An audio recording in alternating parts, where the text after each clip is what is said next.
Now let's come to chapter 45, and verse 1 reads, Thus saith the Lord to his anointed, to Cyrus, whose right hand I have holden, to subdue nations before him, and I will loose the loins of kings, to open before him the two-leaved gates, and the gates shall not be shut.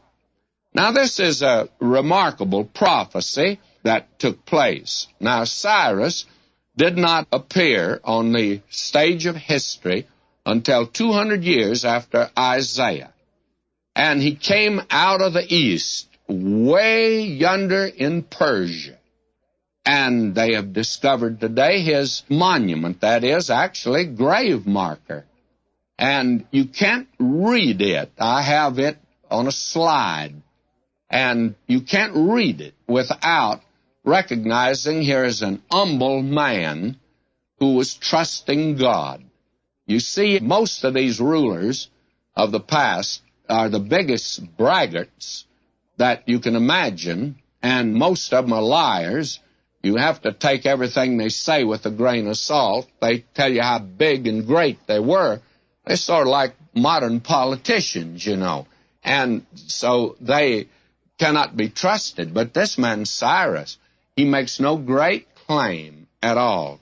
And yet, he conquered the world. Yet you do not hear him boasting of that at all. Now, we find here that this man is God's anointed. And that, my friend, applies only to the Lord Jesus. But God called him that. Why? Because he delivered. He carried out the will of God. And he delivered them from captivity, and he permitted them to return to the land of promise. And he also encouraged them, those that didn't go, to send rich gifts of gold, silver, and precious things with those that returned.